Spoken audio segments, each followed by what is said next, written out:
nó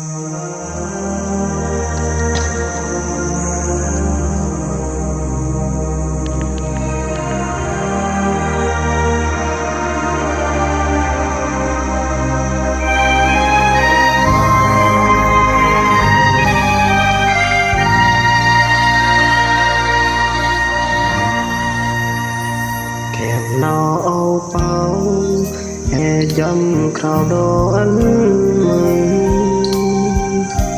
giờ cái mẹ bao ba cứ đại dầu kèm nó ô ni mừng hè còn đứng chừng đưa nó ni tên bên đưa khơi có thương nhắn cây rồi mò phần nàng hú thương mà dài học tan lời hơ su kèn nó ô ni chỉ làm đưa mẹ bao tay mẹ đi năm kèn âu ni